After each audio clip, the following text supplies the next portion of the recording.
कोई पूर्व का कर्म अच्छा था, वाराणसी में जन्म हो गया। कोई पूर्व का कर्म अच्छा था, जो आप और हम वाराणसी की इस पवित्र भूमि पर श्रावण महीने में शिव महापुराण की कथा श्रवण कर रहे हैं। कोई पूर्व का कर्म अच्छा था, जो बाबा ने अपने को कथा का एड्रेस भी बता दिया और अपन यहाँ बैठ भी गए और कथा सुनने का आनंद भी प्राप्त हो गया। कोई पूर्व। आप सबको मालूम है, एक बात बताएं, ये कुबेरेश्वर धाम से ये शिव पुराण जो चलती है ना, ये तिजोरी का वो खजाना है जो बिना दिए रहती नहीं है। जितने बैठे हो, आज की तारीख लिखना, महीना डालना, और कथा के बीच में जब आप 5 बार श्री शिवाय नमस्तुभ्यम कहकर बाबा से कहते हो मेरा दुख काटो, उस स्तुति का स्मरण करना।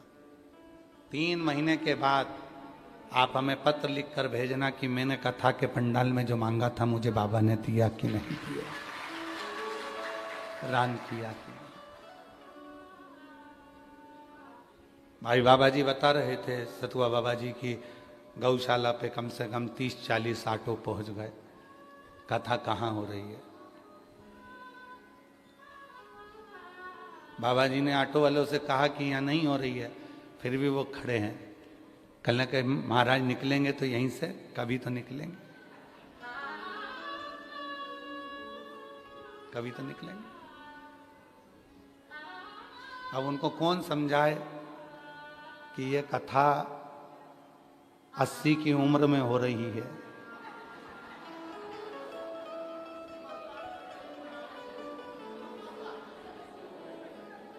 अब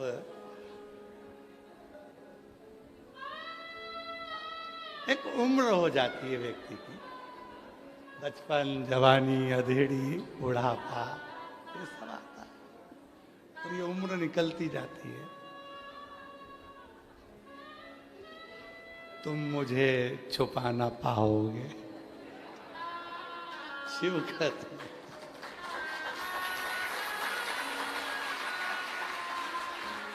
शिव कहते हैं कि कठिन है, बहुत कठिन।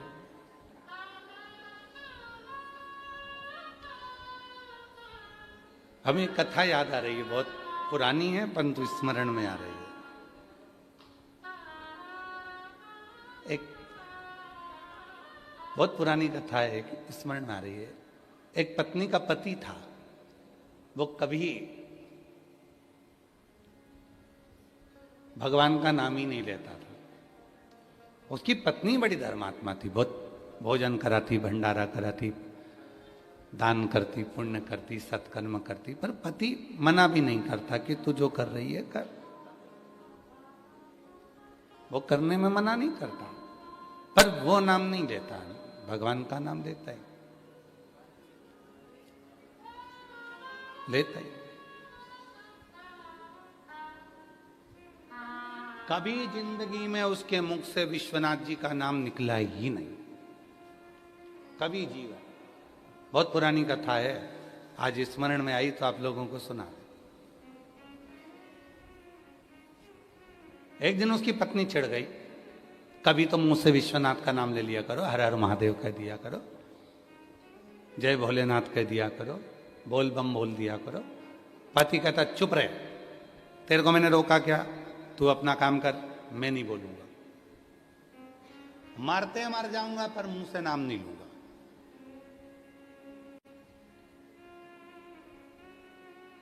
नहीं लिया।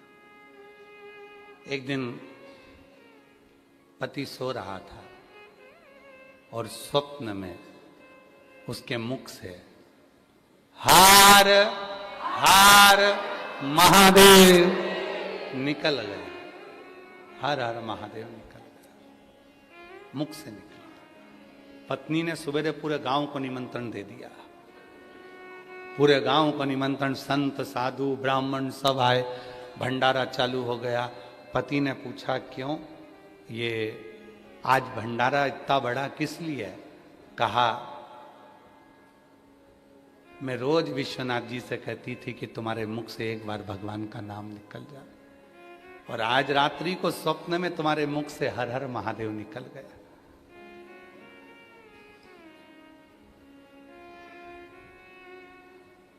सही में? हाँ। पति ने सुना, चक्कर खा के नीचे गिर गया। पत्नी ने पूछा हुआ क्या?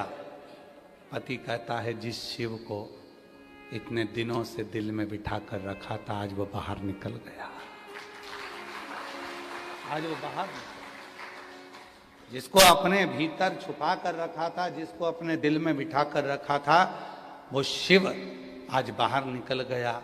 इसलिए अब इस प्राण को रखने से कोई मतलब नहीं है। और पति ने अपने प्राण छोड़ दिए। शिव मंदिर में नहीं रहता, शिव शिवालय में नहीं है, शिव तुम्हारे दिल में है, शिव तुम्हारे मन में है।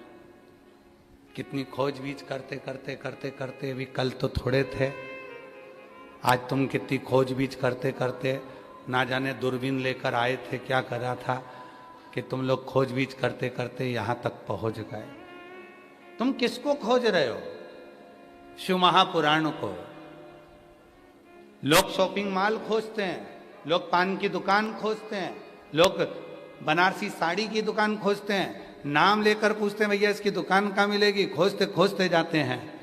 पर धन्य है रे वाराणसी वालों जो तुम महादेव की कथा खोजते हो, तुम शिव की कथा खोजते, धन्यता है।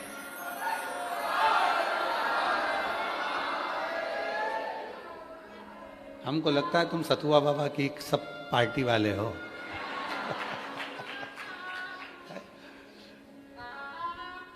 सब शिव की कथा ढूंढ रहे हो, खोज रहे हो। अभी इससे बढ़कर प्यार क्या हो सकता है तुम्हारा? जरा विचार करिए कि तुम किसको खोजने निकले हो, किसको? शिव कथा कर रही है, भगवान शंकर की पवित्र कथा कर रही है।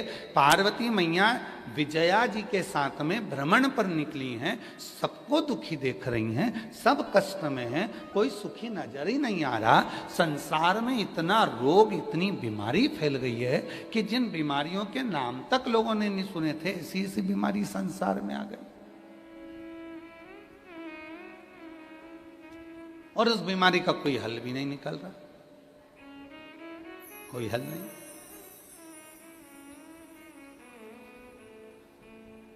बाबा जी, एक कैंसर हॉस्पिटल में हम उनका बुलाना हुआ कि कैंसर के मरीजों से एक बार मिलना है। हम पहुंचे, देखा परिवार के लोग अटैचियों में पैसा लेकर खड़े थे और डॉक्टर के हाथ जोड़कर कह रहे थे कि इनको बचा लो। धन है पर समय नहीं है, धन है समय नहीं।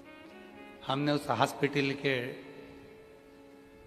डीन को बोला कि भाई एक काम करो कि ये सब पैसा अपनी जगह काम करेगा, दवाई अपनी जगह काम करेगी, अब एक काम करो, इस हॉस्पिटल में चारों तरफ पंचाक्षर मंत्र नमः शिवाय या षडाक्षर मंत्र ओम नमः शिवाय या महामृत्युंजय मंत्र या श्री शिवाय नमस्तुभ्यम, इसके धीमी आवाज में चलने दो। मुझे विश्वास कहता है मेरा, दवा काम करेगी तो उसके साथ दुआ का होना जरूरी है, तो व्यक्ति ठीक होना पड़ेगा। दवा काम करेगी पर उसके साथ दुआ बहुत जरूरी है।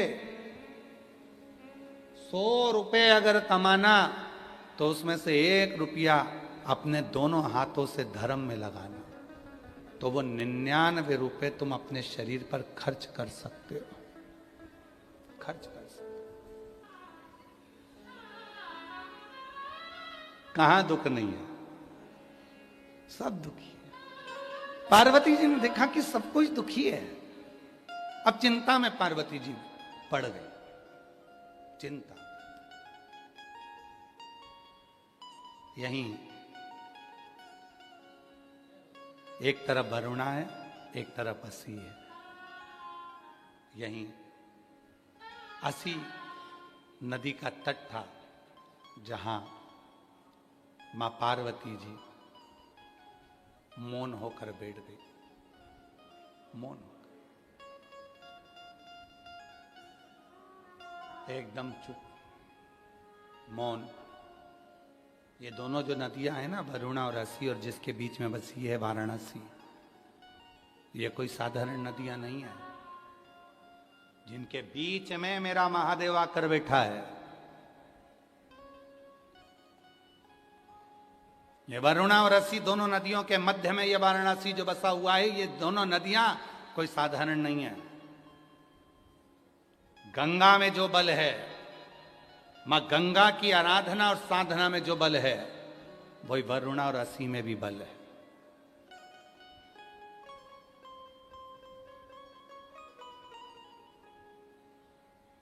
दोनों में बल। आप लोगों के स्मरण में होगा, गणेश जी महाराज ने जब जिद करी थी माता पार्वती जी के सम्मुख में, और जिद करते करते अमोद प्रमोद भगवान गणेश जी के पोते, गणेश जी के लड़के का नाम क्या है? जम के बोलो। शुभ और लाभ। और गणेश जी के पोतों का नाम क्या है? अमोद और प्रमोद। गणेश जी के पोते का नाम। शिव जी के परपोतों का नाम है अमोद प्रमोद। दोनों अमोद और प्रमोद आकर खड़े हो गए थे, और जिनका तप बल अमोद और प्रमोद का इतना प्रबल हुआ था, उस तप बल के कारण ये वरुणा और असी का दोनों का प्रागट्यता मानी जाती है। ये कोई साधारण नहीं, अमोद और प्रमोद। असी नदी के पवित्र तट पर मां बैठ गई। और आपको मालूम होगा, मां पार्वती, जैसे शिव जी का नाम यहाँ पर काशी विश्वनाथ पड़ा, वाराणसी में भगवान शिव को विश्वनाथ कहते हैं। आसी नदी के तट पर बैठकर मां पार्वती जी जब बहुत चिंता में डूब गई, और बहुत चिंता व्यापी। आप लोग तो काशी के हो, तो आप लोगों को ज्यादा ज्ञान होगा, हम तो इतना नहीं जानते, पर जो हमारे शास्त्रों ने हमको दिया वो हमने आपको बताया। पर हमसे ज्यादा आप वाराणसी के निवासी इस बात को जानते होंगे कि असी नदी के तट पर मां पार्वती जी भगवान शिव के लिए बैठ गई कि ये सब इतने दुखी हैं, संसार का मनुष्य इतना दुखी है, तो मौन होकर बैठ गई। और तब असी नदी के तट पर बैठकर मां पार्वती जी ने गहन चिंतन किया, और इतना चिंतन किया कि पार्वती जी के तन के जो वस्त्र थे वो भी गल चुके थे। तो वृक्ष के पत्तों को पहन लिया, वृक्ष के फूलों को अपना श्रृंगार बना लिया, पर वहां से वो गई नहीं। और जब गई नहीं, तब माता पार्वती जी का नाम हो गया अरण्यानी। क्या नाम पड़ा? अरण्यानी। अरण्यानी माता पार्वती जी का नाम पड़ा। लोग उनको अरुण्या भी कहते हैं, अरुण। अरण्यानी माता पार्वती का नाम हो गया। बैठी, चिंता में बैठी, बहुत देख रही है, सब दुखी है, कोई सुखी नहीं है, सब संसार सागर का हर मानव दुखी है। इसीलिए शिव महापुराण की कथा कहती है, देवी जी का एक स्वरूप अरण्यानी, जो आज भी भारत की भूमि पर कई मंदिर हैं माता के, उसमें एक प्रसिद्ध मंदिर है काशी, बिहार में, बिहार के भोजपुर में मां अरण्या का मंदिर है, अरण्यानी माता का, अरण्या देवी का,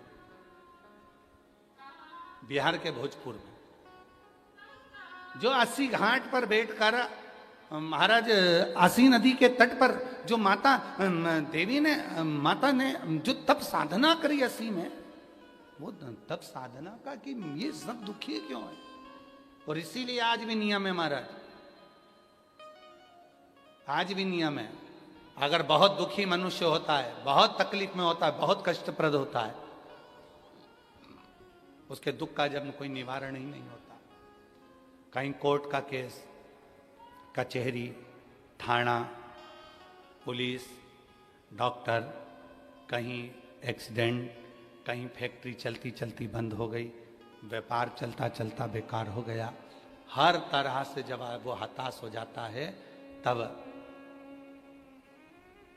अब आप लोग तो बिहार भोजपुर जाकर, बिहार के भोजपुर में अरण्या देवी का मंदिर है, पर आप तो वहां नहीं जा सकते। तो उसके लिए 7 लाल पुष्प या एक ही पुष्प की 7 लाल पत्तियां, 7 दुर्वा के साथ में, 7 लाल अक्षत के साथ में, यदि अरण्यानी देवी के नाम से, अरण्यानी देवी के नाम से यदि बेलपत्र के वृक्ष के नीचे समर्पित कर दिया जाता है, तो वो अरण्यानी देवी तुम्हारे घर के जितने भी दुख होते हैं, चाहे कोर्ट से जुड़ा हो, पुलिस से जुड़ा हो, चाहे फैक्ट्री बंद हो रही हो, व्यापार बंद हो रहा हो, तो अरण्यानी देवी उसको संभाल लेती है और बल देकर उसको पुनः आगे बढ़ा देती है। वरुणा और असी, जिसके बीच में बसी है वाराणसी, ये असी साधारण नहीं है, ये वरुणा साधारण नहीं है। आप लोग तो सब वाराणसी के निवासी हो, तो आप लोगों को ज्यादा ज्ञान होगा कि इन नदियों के तट पर बैठकर कितनी साधना हुई होगी। क्यों भगवान वाराणसी में आकर बस गए, क्यों भगवान ये 2 नदियों के मध्य में आकर बस गए, ऐसा क्या हुआ? वरुणा और असी ने ऐसा कौन सा पुण्य फल पाया था जो ये गंगा मैया उनसे मिलने के लिए आ गई? ये गंगा का संगम हो गया। गंगा तो काशी में थी ही नहीं, गंगा तो काशी में थी ही नहीं।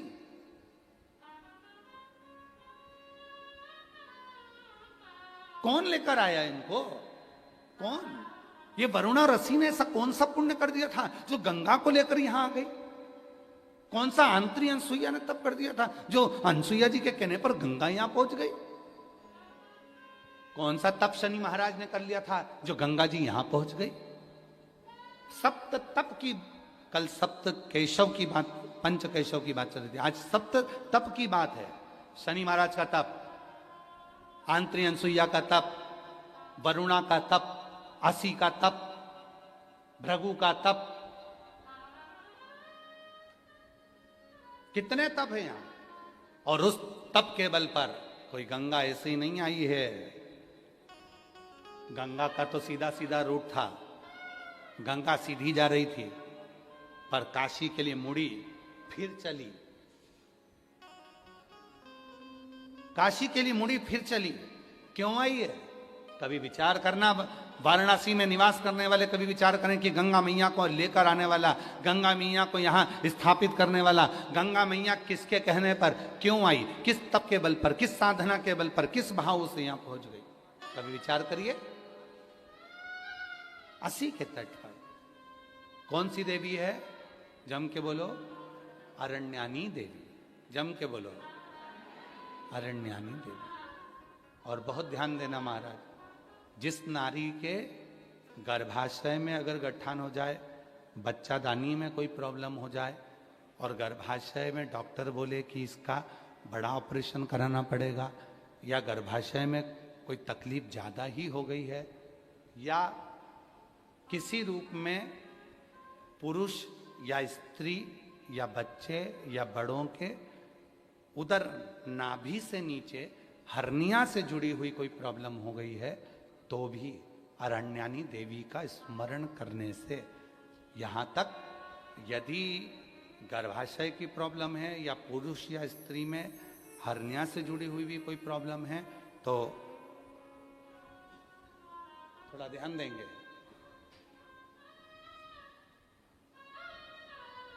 सात बेलपत्र इस तरह से लीजिए,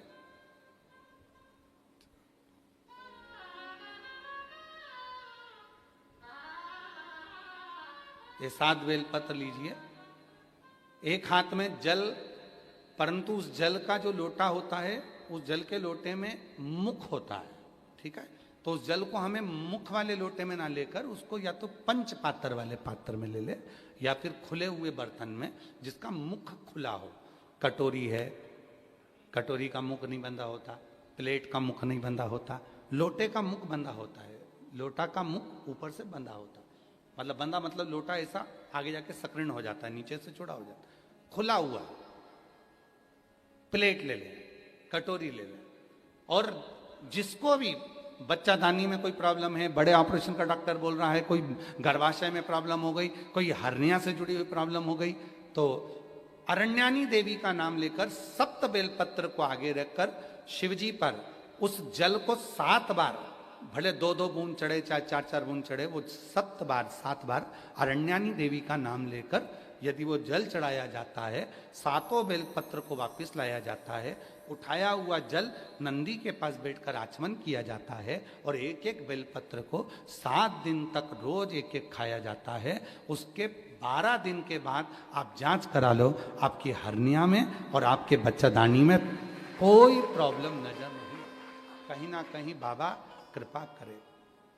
और अगर आती भी है तो डॉक्टर का साथ में दवाइयाँ भी लेना है, इलाज भी कराना है। हमने एक बात पहले भी कही थी, डॉक्टर शिव का एक रूप है। ये नहीं कि हम ये कर रहे हैं तो डॉक्टर की दवा ना लें, डॉक्टर की भी दवा लें, डॉक्टर को शिव मानकर, पर उसके साथ में मां अरण्यानी देवी का स्मरण भी कर। कल बाबा जी कह रहे थे कि एक बेलपत्र में वो औषधि है, और बाबा जी जब से लोगों ने बेलपत्र खाना चालू करी, रुद्राक्ष का पानी पीना चालू करा, तब से रिसर्च सेंटरों में रिसर्च हो रहा है कि इस बेलपत्र में ऐसा क्या है, रुद्राक्ष में ऐसा क्या है कि रुद्राक्ष के जल से लोग ठीक हो जाते हैं, बेलपत्र के सेवन से। फिर से बोलो एक बार, कौन सी देवी है? अरण्यानी देवी। और अगर इस देवी का दर्शन करना है तो कहां जाना पड़ेगा अपने को? बिहार के भोजपुर में अरण्या देवी का मंदिर है। कौन से कपड़े पहनती है माता? वृक्ष के पत्तों के। कौन से वस्त्र धारण करती है माता? वृक्ष की छालों के। माता कौन सा आभूषण पहनती है? वृक्ष के फूल के, पुष्प के। अरण्य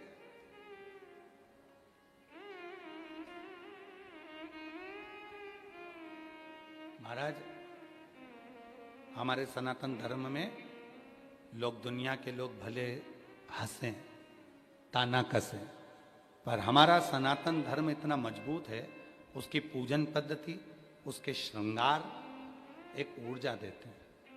पहले के समय की जो स्त्रियां होती थी, नारियां होती थीं, माताएं होती थीं, वो अपने शीश में गजरा या फूल जरूर लगाती थी। साउथ में, वाराणसी में तो साउथ के लोग ज्यादा आते हैं, दक्षिण के, आप उनको भी देखिए, वो गजरा फूल लगाते। पहले की माताएं बालों में, केशों में गजरा फूल अवश्य लगाती थी। क्यों? 16 श्रृंगार में एक श्रृंगार है बेणी, गजरा।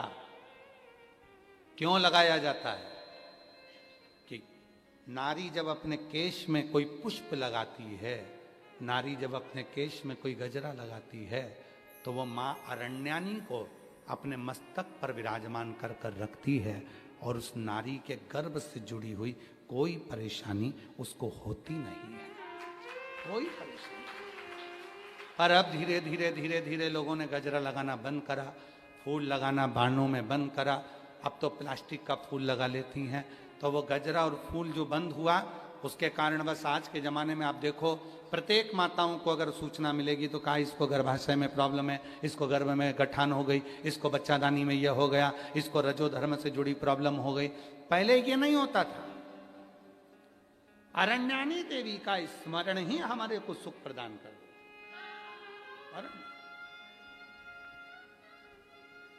और यहां तक कहेंगे महाराज, शिव महापुराण के कथा के अंतर्गत अगर कभी मौका मिले तो गीता प्रेस गोरखपुर की देवी भागवत लेकर आ, और देवी भागवत में मां अरण्यानी का चरित्र पढ़ो। और देवी भागवत में मां अरण्यानी का चरित्र पढ़ोगे तो क्या मिलेगा आपको? मां अरण्यानी के चरित्र में पढ़ेगा आपको, जिस नारी के रजो धर्म में तकलीफ होती है, रजस्वला होते समय जिस बेटी को, जिस नारी को, जिस बच्ची को पेट में दर्द होता है और कहीं ना कहीं रजो धर्म रुक जाता है या रजो धर्म लगातार चालू रहता है, तो मां अरण्यानी देवी का मात्र नाम लेकर 3 बार आचमन करने पर ही 1 घंटे के अंदर उसको आराम लगना प्रारंभ हो जाता है। ये अरण्यानी देवी, ये अरण्यानी देवी। ये कोई साधारण है क्या? हमारे धर्म शास्त्रों में, हमारे तीर्थों में, हमारे धर्म शास्त्रों में बहुत बहुत देवताओं, इसको पहचाना नहीं लोगों ने। और आप लोग तो सब वाराणसी के हो, आप लोगों को तो ये कथा बहुत याद होगी कि माँ अरण्यानी तुम्हारे ही वाराणसी की 80 नदी के तट पर माता ने तप किया था। इसी तट, इसी तट।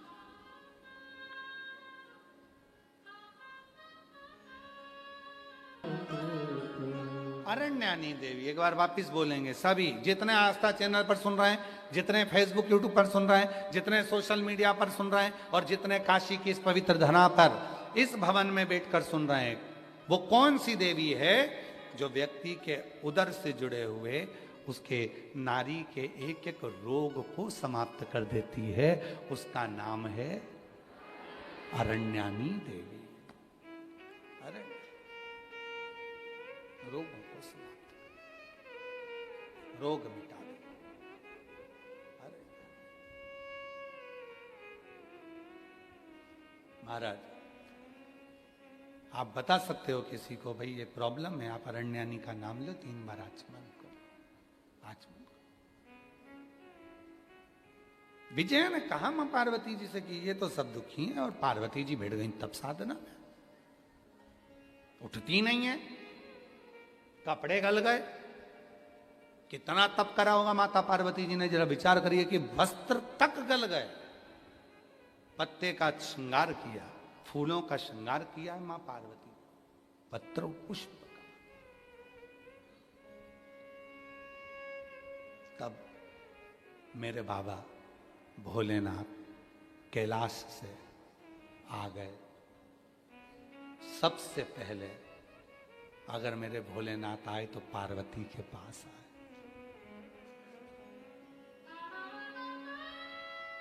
उठो पार्वती, उठो, चलो कैलाश। नहीं, मैं इनको दुखी नहीं देख सकती। दुनिया के लोग मुझे मां कहते हैं, और मां का मतलब आपको मालूम है? मां का मतलब मालूम है आपको?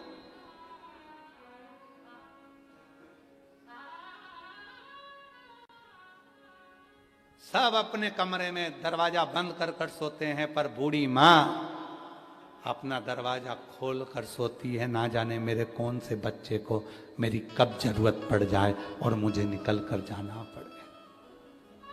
मैं मां हूं,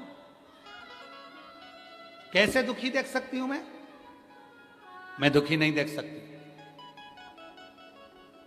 आप मुझे वर दो, ये सब दुखों से मुक्त हो। शिव जी ने कहा नहीं हो सकता। क्यों कर्म भोगते हैं ये?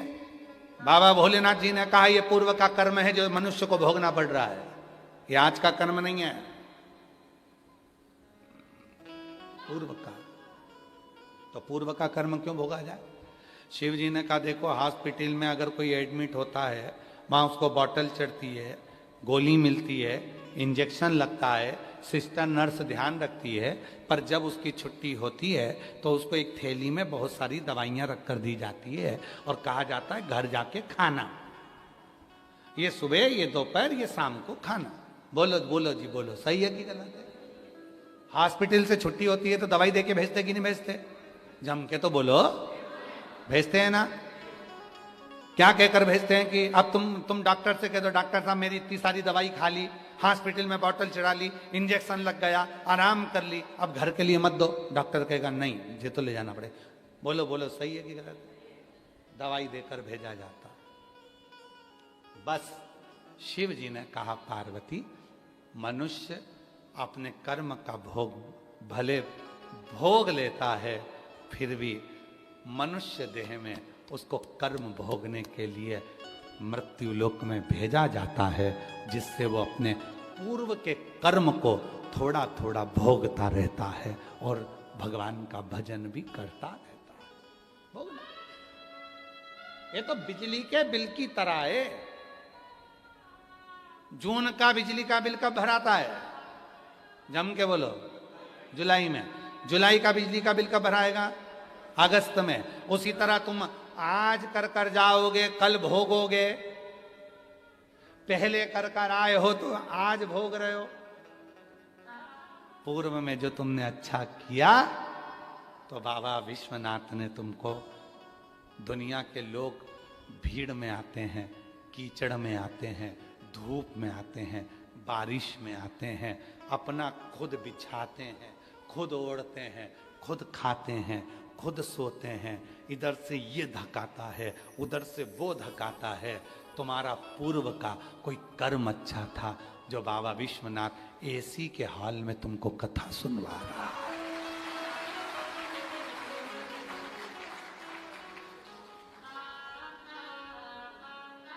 काहे सही है ऐसी कहानी।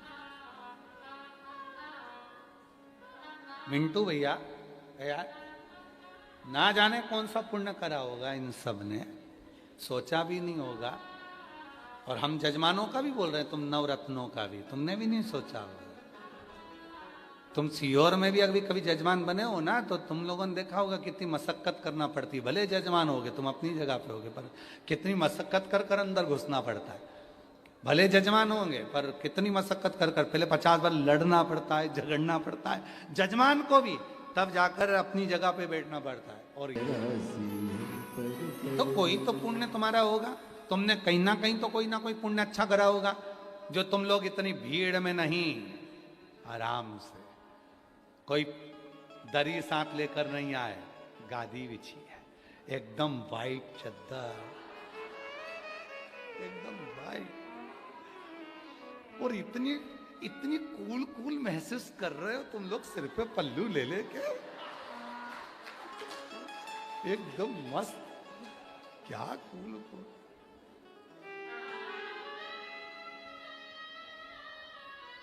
और कई कई तो सोचने में लगे हैं सीहोर वाला ही है कि और किसी को पकड़ ला है। तो वही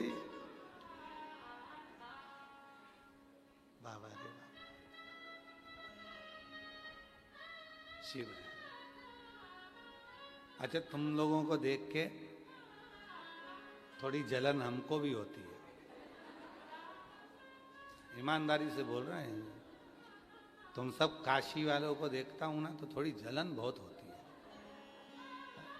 और जलन इस बात की होती है कि तुमने कौन सा पुण्य करा होगा जो मेरे भोलेनाथ ने तुमको काशी का निवास दिया होगा।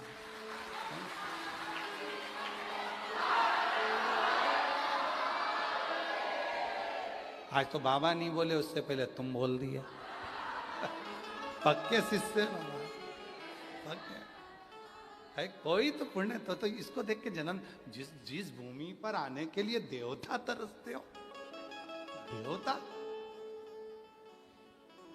याद है आपको कि जब देवासुर संग्राम हुआ और उस देवासुर संग्राम में जब बुद्धि काम नहीं कर रही थी इंद्रदेव की, क्या करा जाए, क्या करा। देवासुर संग्राम में जब बुद्धि काम नहीं कर रही थी इंद्रदेव की, क्या करा जाए। ब्रह्मा जी के पास गए, कोई तरीका बताओ वृत्रासुर मर जाए।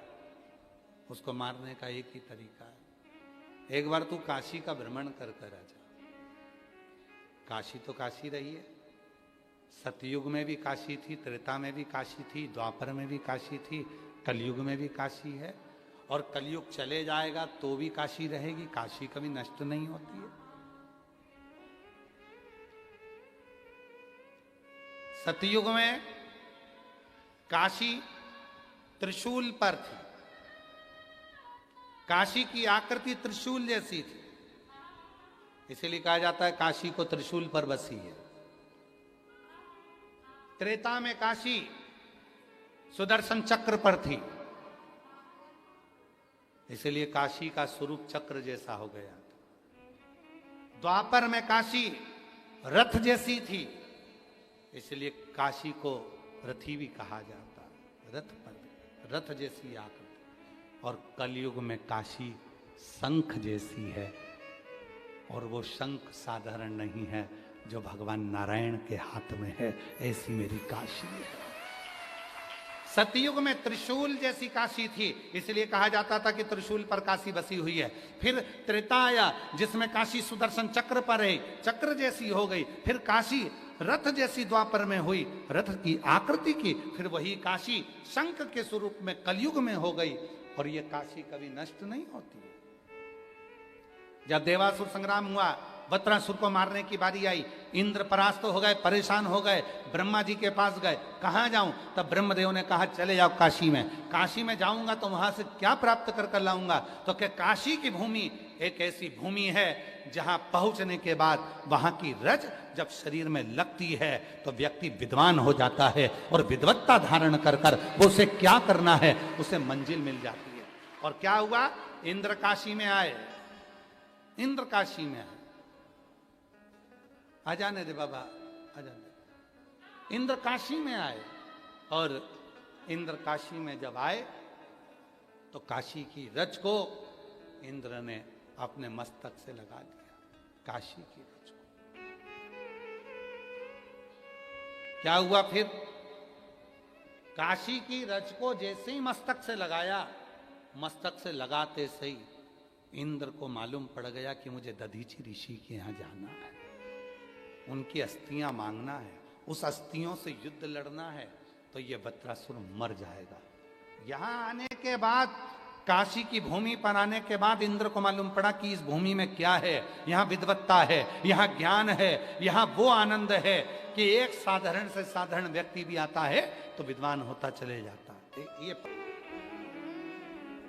भरोसा,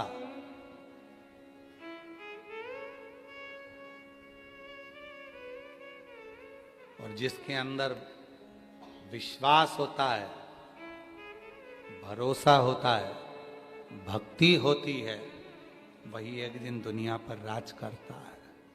वही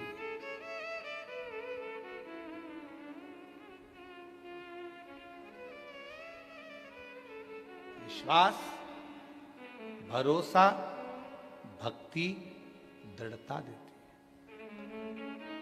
आप अपने भीतर विश्वास तो करो। मानो तो मैं गंगा मां हूं, बोलो बोलो जम के बोलो, जान ना मानो तो बहता मान। आप मानो तो गंगा मां, नहीं तो कई लोग ऐसे हैं विश्वनाथ की धरा पर रहते हैं, विश्वनाथ जी की भूमि पर रहते हैं, कभी गंगा नहाने नहीं जाते हैं, और पूरी दुनिया गंगा नहाने आती है। कई लोग विश्वनाथ जी की भूमि पर रहते हैं, विश्वनाथ जी की धरा पर रहते हैं, और विश्वनाथ जी का दर्शन करने नहीं जाते, पूरी दुनिया दर्शन करने आती है।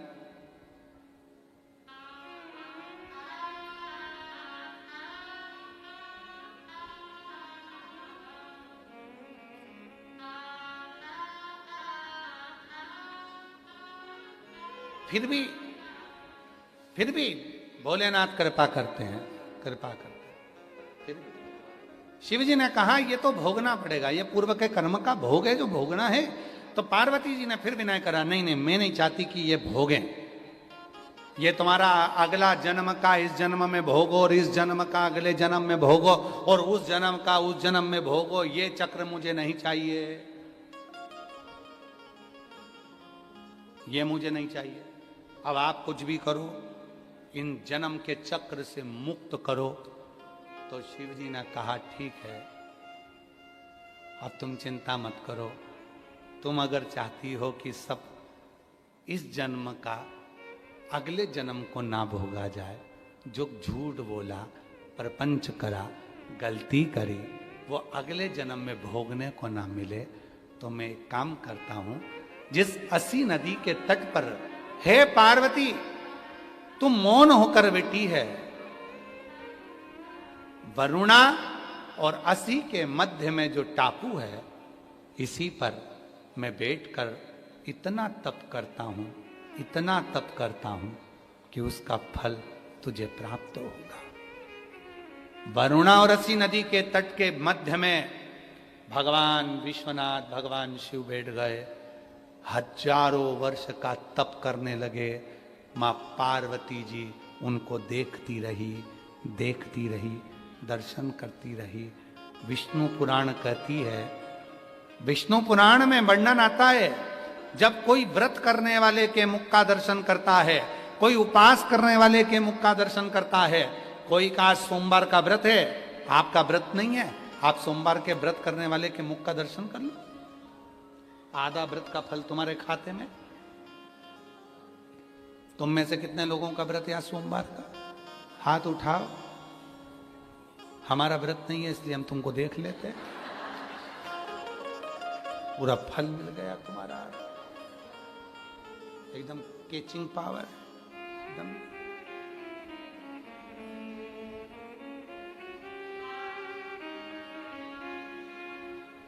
और देख लो आस्था चैनल वाले जितने भी बैठे हैं, जितने सोशल मीडिया पर कथा सुन रहे हो, आस्था वाले तुम सबको इनका मुख का दर्शन करा रहे हैं। अच्छे से कर लो जिनका व्रत नहीं है।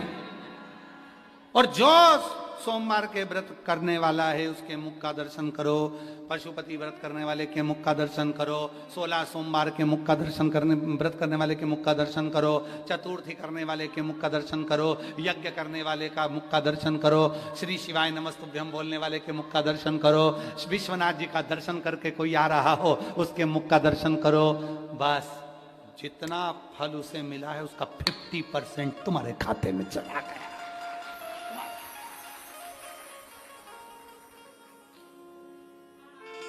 उठाओ जरा हाथ उठाओ, सोमवार वाले उठाओ, सबको गिराना मत जब तक हम नहीं देख लें।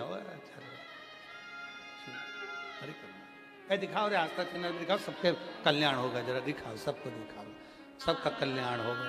हर हर, बस रखो रखो रखो।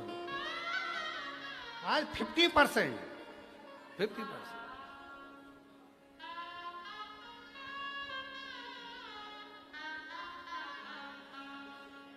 चतुर्वेदी तुम्हारा 3 बार देख लिया हमने, 50%। बैठ गई मां जगत जननी जगदम्बा। शिवजी तप कर रहे हैं वरुणा और रसी नदी के बीच में, और जो शंकर जी ने हजारों वर्ष का तप कैलाश से आकर यहां करा, पार्वती जी उनको देखने में लगी थी, निहार रही, देख रही।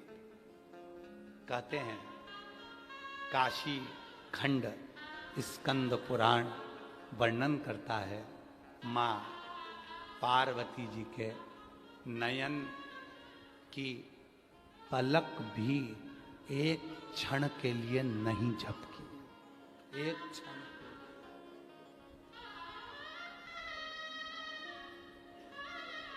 पार्वती जी के नयन की पलक, स्कंद पुराण काशी खंड वर्णन करता है कि पार्वती जी के नयन की पलक एक क्षण के लिए भी नहीं झपकी।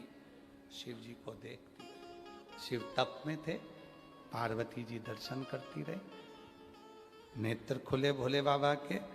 पार्वती को देखकर शिव जी ने कहा, पार्वती आज तूने मेरे दर्शन को किया है, तप का दर्शन तेरा खाली नहीं जाएगा, मेरी आदि शक्ति तुझ में जाएगी। दुनिया के लोग कहेंगे आदि शक्ति भवानी की जय, दुर्गे महारानी की। लोग कहते कि नहीं कहते? आदि शक्ति भवानी की जय, दुर्गे महारानी की। मेरी आदि शक्ति तुझ में चली गई है, और पार्वती ये शक्ति कहीं खाली नहीं रहेगी। जब महिषासुर का वध करना होगा तो तुझे ये शक्ति काम आएगी, दुष्टों का संहार करना होगा तो तुझे ये शक्ति काम आएगी। पार्वती जी कहती हैं, दुष्टों का संहार तो मैं आपकी कृपा से कर दूंगी, पर इस शक्ति का प्रयोग तो मुझे यहीं करना है, यहीं। सुन लो वाराणसी वालों, स्कंद पुराण काशी खंड में क्या लिखा है, इस शक्ति का प्रयोग मुझे यहीं करना है। और आप सब लोग तो काशी में रहने वाले, अच्छी कथा का स्मरण, इसी शक्ति का प्रयोग मुझे यहां करना है, मुझे यहीं। तो शिवजी ने पूछा कौन सी शक्ति का? तो आपके शरीर की जो तप साधना की आदि शक्ति मिली है उसका फल मुझे यहीं पर चाहिए। शिवजी ने जो शक्ति दी, पार्वती जी ने कहा, आपने जिस भूमि पर तप करा इसका नाम वाराणसी होगा, ये आपके तप से मिला, इसका नाम वाराणसी। आप यहाँ रहोगे, पर मुझे जो आपके दर्शन से आदि शक्ति मिली है, उससे मैं इस भूमि पर अपने हाथ रखकर फल देती हूँ। मेरे शरीर की, शिव की शक्ति का फल इस भूमि पर रहे, और ये भूमि पर जब किसी का एक बार भी आगमन हो जाए, इस भूमि पर कोई भूलवश भी यदि आ जाए, इस भूमि पर यदि किसी के प्राण भी छूट जाएं, तो उसको फिर किसी जन्म का कर्म का भोग ना भोगना पड़े, और वो शिव के धाम चला, वो शिव के धाम जा। ये मातृ शक्ति ने अपने भगवान शिव के आदे तप का फल वाराणसी को दिया है। इसीलिए यहां पर लोग कहते बाबा बाबा सब कहे, बोलो बोलो बोलो, बाबा बाबा सब कहे, माई कहे ना कोई। और बाबा की नगरी में जो माई कहे सोई होई।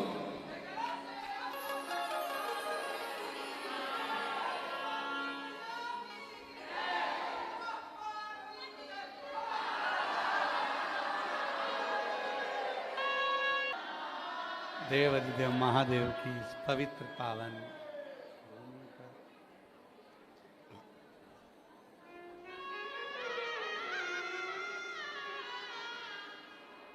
बाबा को अपने मन का भाव कहिए, प्रार्थना करो, विनय करो, निवेदन करो, विनती करो। आज विश्वनाथ जी की पवित्र भूमि से जो कथा ऑनलाइन चल रही है, आज उसका द्वितीय दिवस है। 1 बजे से 4 बजे तक प्रतिदिन ये कथा आती है। सोशल मीडिया पर आप और हम सब श्रवण करते हैं।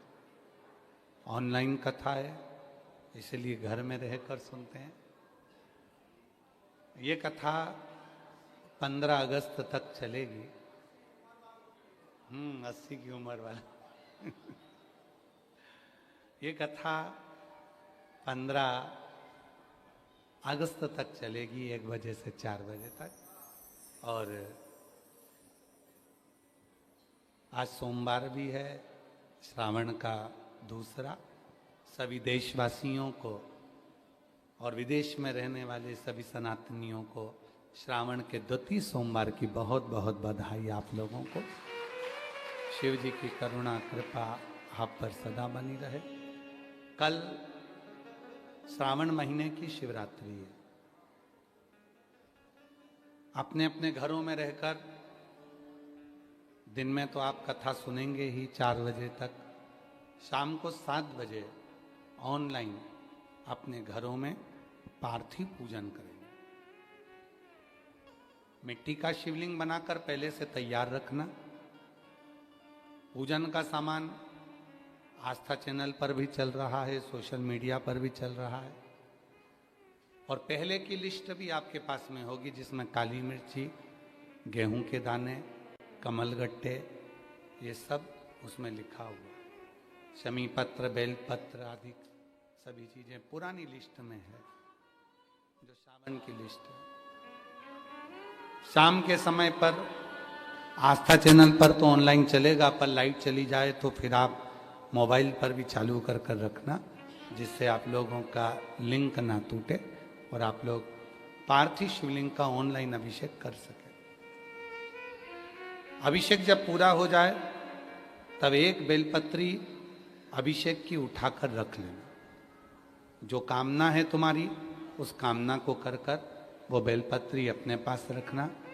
और पार्थिव शिवलिंग का पूजन, आरती सब होने के बाद फिर उसका विसर्जन करना। विसर्जन करने के लिए नदी, तालाब, बावड़ी पर नहीं जा सकते, बारिश का समय है। घर में ही कोई पात्र में जल ले लेना, उसी में उसका विसर्जन कर देना। भगवान देवाधिदेव महादेव, श्रावण की शिवरात्रि है। सभी देशवासियों को बहुत बहुत बधाइयाँ देते हैं। जो कल 11 अगस्त को सारा देश विदेश सब शाम को 7 बजे पार्थिव शिवलिंग का पूजन करेगा और अपने जीवन को सफल करेगा।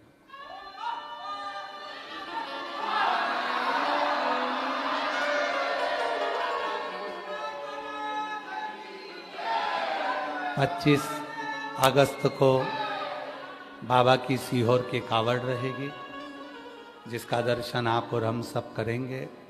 जो कावड़िया सीहोर भौम प्रदोष की कावड़ भरने के लिए आ रहे हैं, उनसे निवेदन है सोना चांदी हीरा पन्ना लेकर ना आए।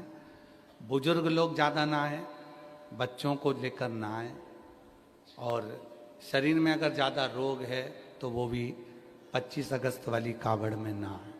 हृदय से कावड़ को माँ सीवन के जल से भरकर 11 किलोमीटर आप और हम पैदल चलेंगे और आनंद लेंगे।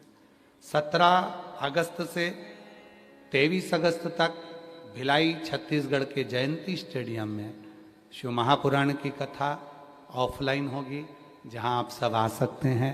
1 बजे से 4 बजे तक सुन सकते हैं। श्रावण के महीने की ये विराम की कथा रहेगी, तो दिल से सब छत्तीसगढ़िया वासियों को भाव से इस कथा का लाभ लें, जीवन को धन्य बनाएं। बाबा को अपने मन का भाव कहें, प्रार्थना करें, निवेदन करें। त्रिकालदर्शी कैलाशी अविनाशी भगवान शिव की पवित्र कथा कर रही, शिव महापुराण की कथा वर्णन कर रही है, शिव तत्व कह रहा है।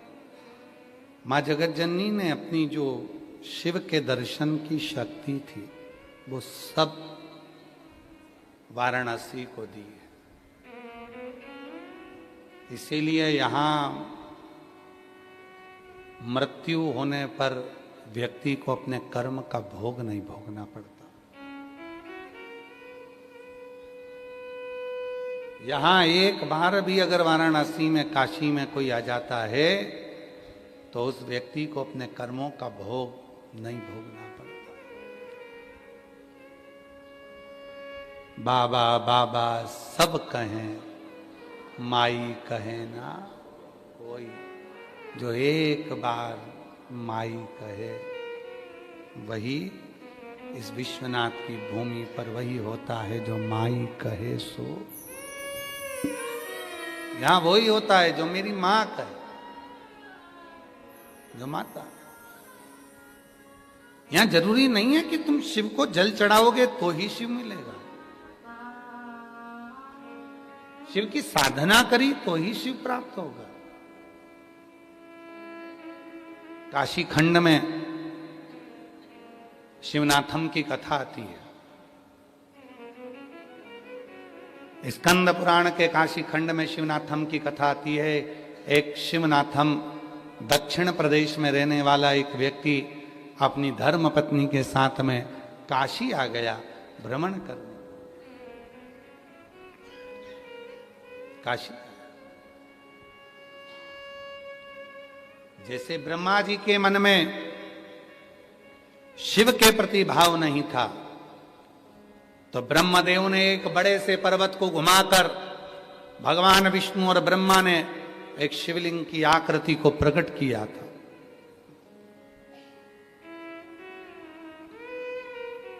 और ढूंढने के लिए ब्रह्मदेव आकाश की ओर गए थे, उनका सिर, और भगवान नारायण चरण ढूंढने के लिए पाताल चले गए थे।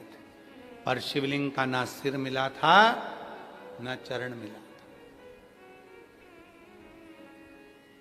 ना चरण है ना शिव है, का चरण है ना शीश है। तब ब्रह्मा जी ने कह दिया था झूठ, केतकी के पुष्प से झूठ बुलवा दिया था, गौ माता से झूठ बुलवा दिया था कि ब्रह्मा जी को शीश मिला। आखिरी में ब्रह्मा जी का सिर काल भैरव ने काट दिया।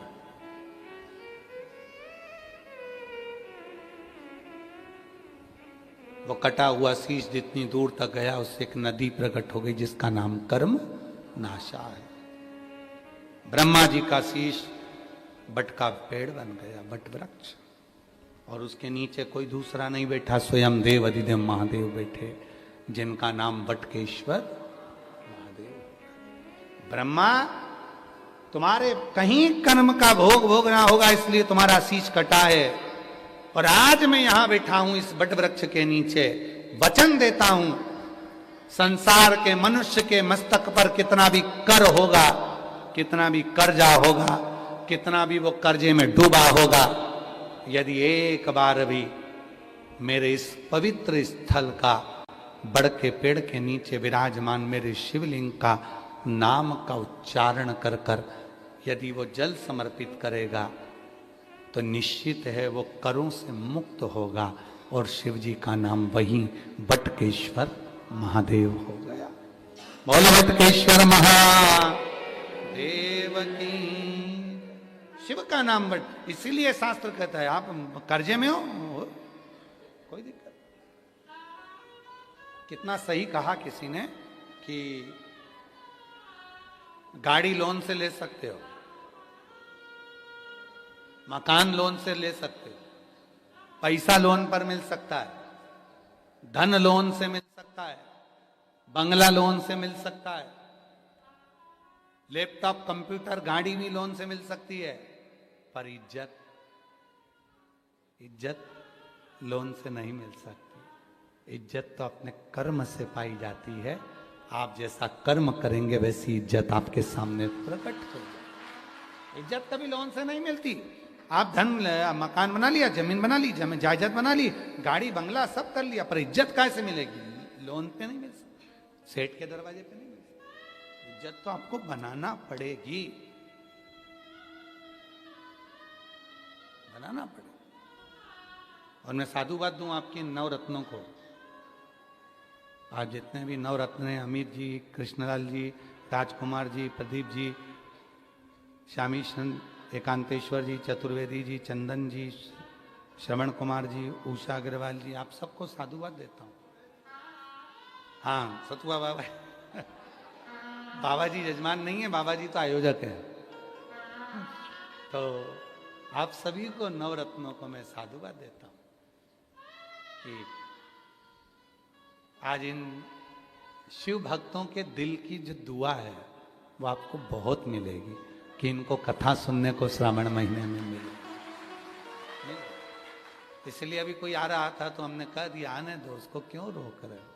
आ गया, दरवाजे पर खड़ा है और आने के लिए उसका मन है। कौन आता है किसके यहाँ?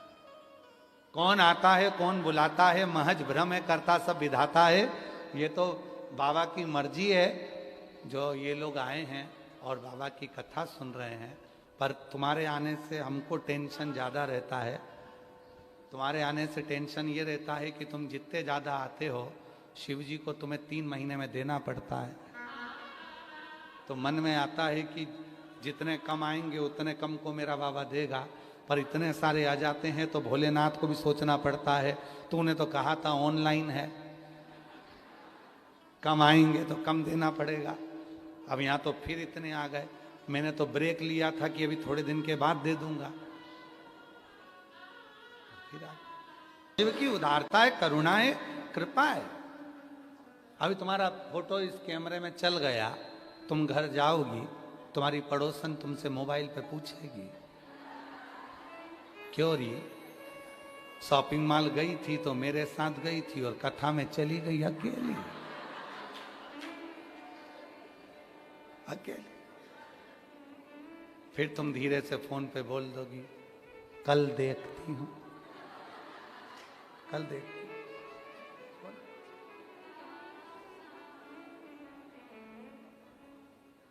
कितना प्यार है ना तुम्हें विश्वनाथ जी से, कितना प्यार है तुम्हें भोलेनाथ जी से, और कितना प्यार है तुम्हें शिव महापुराण से। तुम्हारा प्रेम ऐसा ही बरकरार रहे बाबा से, इतना ही बरकरार, वही प्रेम तुम्हारा बरकरार होना चाहिए। तुझसे मिलने के लिए तेरी कसम एक मुलाकात।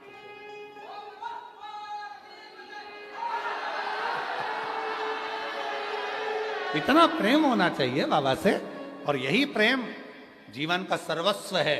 हमने पहले भी कथा में कहा, आज फिर कहते हैं, किसी से प्यार हो जाता है तो तुम्हारा मोबाइल का खर्चा वो ही उठाता है। किसी से प्यार हो जाता है तो तुम्हें सूट भी वही दिलाता है। किसी से प्यार हो जाता है तो घड़ी, चूड़ी और अंगूठी भी वही दिलाता है, और किसी से प्यार हो जाता है तो चाउमीन भी वही खिलाता है। प्यार। तो उसी तरह जब मेरे बाबा से प्यार हो जाता है तो तुम्हारी जिंदगी का सारा दुख उसका हो जाता है और तुम उसके हो। यहां बैठे बैठे ऐसा डमरू बजाता है, ऐसा डमरू बजाता है कि पूरे विश्व को हिला देता है। वो विश्वनाथ, वो विश्वनाथ। इसलिए शायद काशीपुरी के डमरू भी बहुत बड़े बड़े हैं। यहाँ का डमरू देखा महाराज जी हमने, बहुत बड़ा बड़ा डमरू है, बहुत बड़ा डमरू है। एक माता जी के यहाँ पर 38 साल के बाद लड़का हुआ। अभी बलिया में कथा बाची थी तो उसमें पत्र पड़ा था, आप लोग निकाल के देखना। 38 साल के बाद लड़का हुआ और उस माता ने अपने लड़के का नाम डमरू रखा। डमरू। और जब उसने अपने लड़के को गोदी में दिया तो उसने कहा ये मेरा डमरू है। हमने कहा ये डमरू है? हाँ। तुम ही तो बोलते हो डमरू बहुत तेज बजता है, इसमें सारे स्वर होते हैं, पूरी सृष्टि की रचना डमरू ने करी है, तो मुझे विश्वास है मेरा डमरू भी खूब बजेगा। मैंने कहा ये डमरू? हाँ, बड़ा भारी। तुम सुनना बलिया की कथा में इतने सालों के बाद संतान हुआ। तो शिव शिव शिव शंकर का एक शिवनाथम दक्षिण का रहने वाला काशी आ गया। काशी। पत्नी साथ में थी, आया। अब काशी खंड स्कंद पुराण में इसका वर्णन है। काशी आ गया। पत्नी ने पूछा कि तुम यहाँ काय को आए हो काशी में? तो कहा गुरु जी की तलाश करने आए। मैंने सुना है सारे दुनिया के गुरु सब काशी में ही बसते हैं, सब यहीं बसते। अच्छा, गुरु जी बनना बहुत सरल है, पर चेलों को निभाना बहुत कठिन है। अभी कुछ साल पहले की बात है, लगभग 4 साल पहले की बात है, एक बूढ़ी अम्मा हमारे पास में सीओर आई, कहा गुरु जी मुझे गुरु मंत्र दे दो। हमने पूछा तुमने अभी तक 70 साल की उम्र हो रही है, तुमने गुरु मंत्र नहीं लिया? कि लिया। पहले हमारा गुरु जी मथुरा में था, हमारी शादी हो गई थी, हम बचपन में मंत्र लिए थे। फिर हमारी शादी के बाद हमारा पति बोला चल मैं तुझे ब्रज यात्रा करा लाऊं। हम मथुरा में गए गुरु जी के यहाँ, तो मालूम पड़ा कि गुरु जी तो मर गए, निपट गए। फिर मेरे पति बोले कोई बात नहीं, अपन अभी चित्रकूट चलेंगे, चित्रकूट में मेरे गुरु जी रहते हैं, मैं उनसे गुरु मंत्र दिला दूंगा। पति ने मेरा दूसरा गुरु मंत्र दिला दिया उनके गुरु जी से। हमने गुरु मंत्र ले लिया। फिर हमारा लड़का हुआ, हम उसको धोख दिलाने के लिए चित्रकूट लेके गए। मालूम पड़ा कि गुरुजी निपट गए।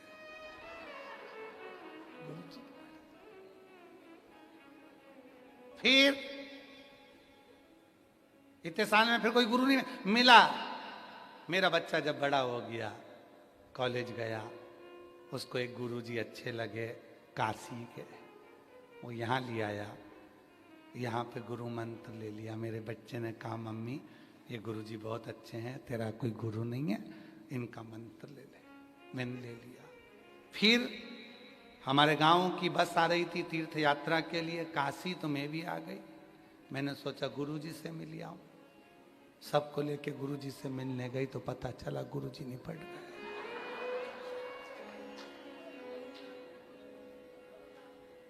गुरुजी मेरे कोई गुरु नहीं है, आप गुरु मंत्र दे दो। मैंने कहा जी जी तेरे पाँव पड़ू, मुझे निपटना नहीं है। तेरे पाँव पर, तू छोड़ मुझे, तू ऐसी मेरी चेली बन जा, पर मैं तेरे को गुरु मंत्र नहीं चाहिए। तू जितने गुरु बनाई सब निपट गए, हे भगवान अब तू मंत्र ले वे और निपट जा। तो स्कंद पुराण का काशी खंड कह रहा है, बड़ा भाव से कह रहा है। एक शिवनाथम नाम का एक व्यक्ति था, ब्राह्मण था, अपनी पत्नी के साथ काशी आ गया, गुरु की तलाश करने के लिए आया। क्योंकि पहले पूरी दुनिया की विद्वत्ता की पाठशाला यदि कहीं थी तो वो केवल काशी में थी। दुनिया के लोग काशी पढ़ने के लिए आते थे। दुनिया का सबसे बड़ा गुरुकुलम, दुनिया की सबसे बड़ी विद्वत्ता, दुनिया का सबसे बड़ा गुरुकुलम, दुनिया का सबसे बड़ा गुरुकुल काशी ही था। काशी।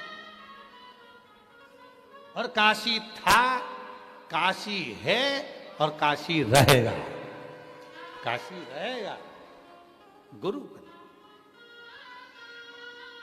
शिवनाथम अपनी पत्नी के साथ आए, गुरुजी को ढूंढा, एक गुरुजी मिल गए। अब गुरुजी में मिले और काशी के गुरु जरा थोड़े से आप देख ही रहे हो सतुआ बाबा जी को। काशी के गुरु का जो भाव होता है वो शिव के प्रति समर्पित होता है। शायद दुनिया में कोई ऐसा गुरु होगा जो शमशान में रहता होगा, वो एक सतुआ बाबा जी हैं जो शमशान में रहते हैं।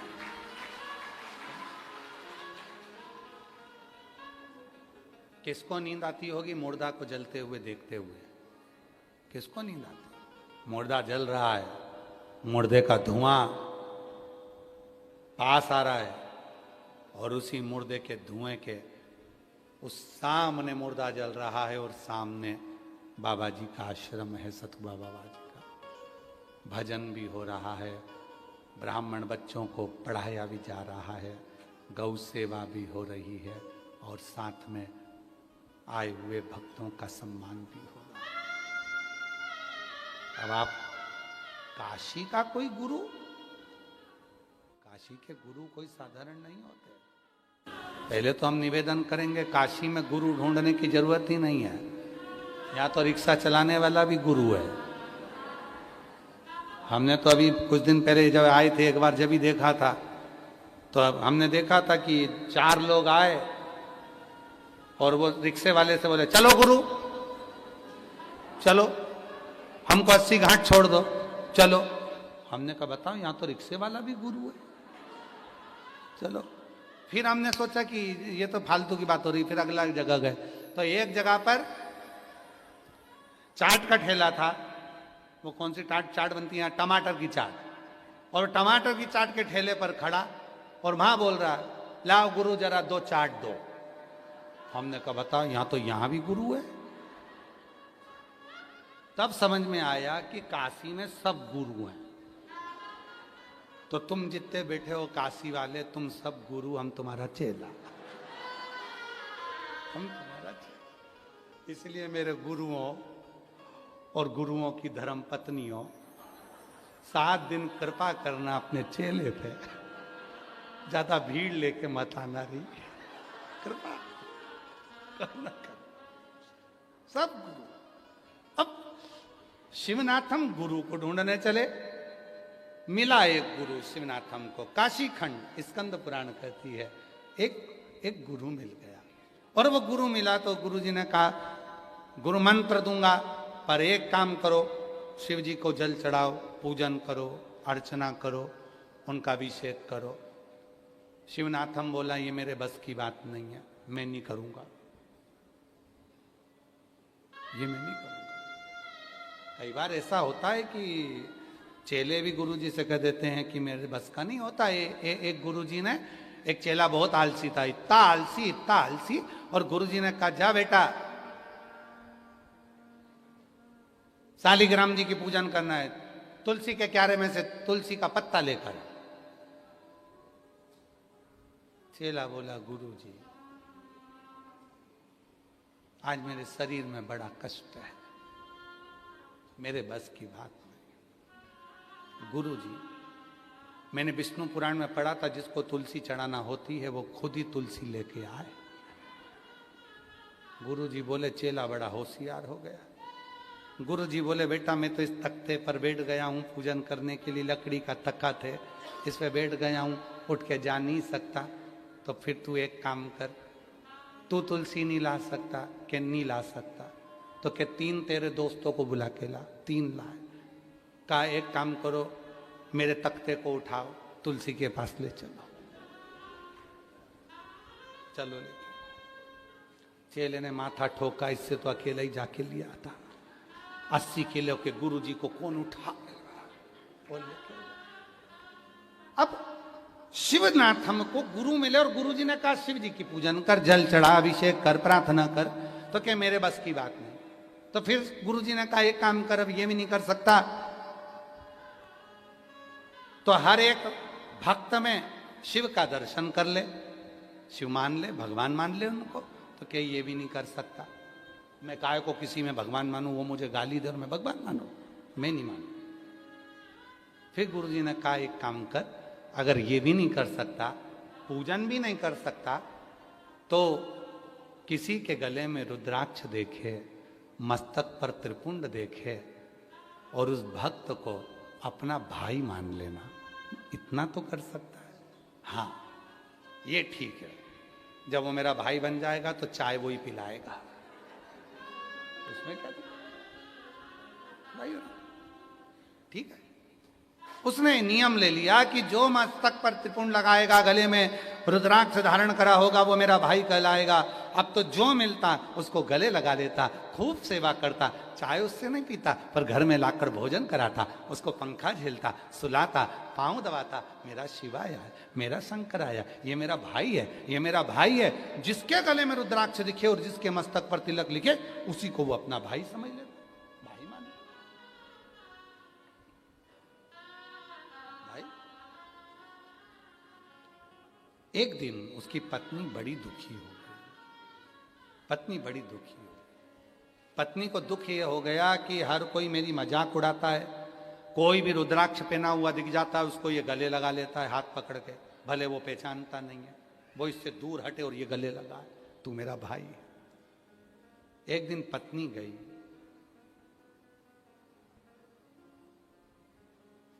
और पत्नी ने जाकर गंगा का जल भर रही थी पूजन के लिए। इतनी देर में एक मुर्दा तैरते हुआ आ गया।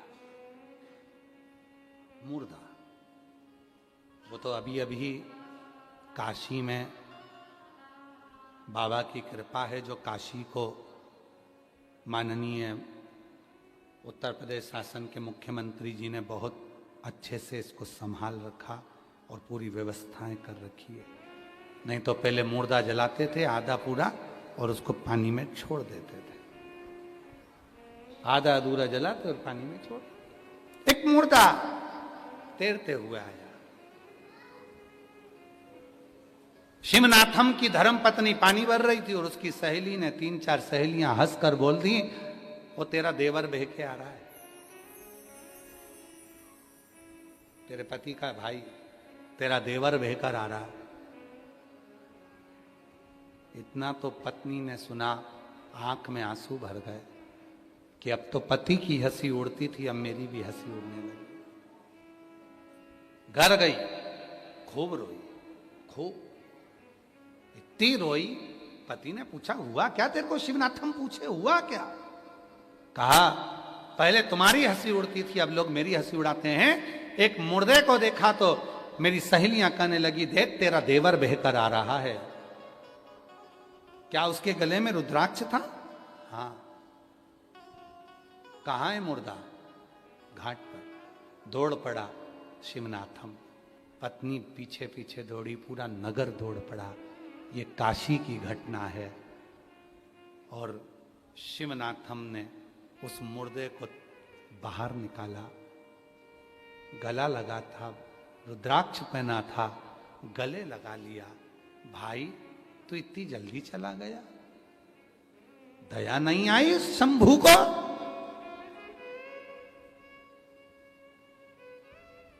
मेरे गुरुजी कहते थे कि शिव तो दानी है और विश्वनाथ महादानी है। दया नहीं आई उस विश्वनाथ को, भाई तू इतनी जल्दी चला गया। गले लगाकर शिवनाथम रोने लगा। इतना रोया शिवनाथम, इतना रोया, इतना रोया, अपने सिर पर जो भस्म लगी थी वो उसने अपने मस्तक से निकालकर उस मुर्दे पर लगा दी। इतनी देर में तो मुर्दा खड़ा हो गया। मुर्दा, गुरु को सूचना मिल गई। जिस गुरु ने कहा था कि तू शिव जी की पूजन कर ले, उसने मना कर दिया था नहीं करूंगा। जिस गुरु जी ने कहा था जो शिव भक्त मिले उनको भगवान मान ले, मैं नहीं मानूंगा। और गुरु जी ने कह दिया था कि अगर कोई गले में रुद्राक्ष पहना हो, मस्तक पर त्रिपुंड लगा हो, वो तेरा भाई होगा। आज भाई का फर्ज भाई ने अदा कर दिया। गुरु को लगा मेरा चेला इतना प्रबल हो गया जिसने एक मुर्दे को जीवित कर दिया। मुर्दे को गुरु पाए। हमेशा चेला गुरु के चरण पकड़ता था, आज गुरु ने चेले के चरण पकड़ लिए। धन्य है जो एक दिन पहले मरा था, उसका अंतिम संस्कार हो रहा था। जिसको अध जला छोड़ा गया था उसको तू कैसे जीवित कर सकता है? पर तेरे विश्वास ने ये जान लिया था कि रुद्राक्ष पहना हुआ व्यक्ति साधारण नहीं है, वो स्वयं शिव है। तो वो शिव ने इसको जीवित कर दिया है। वो शिव ने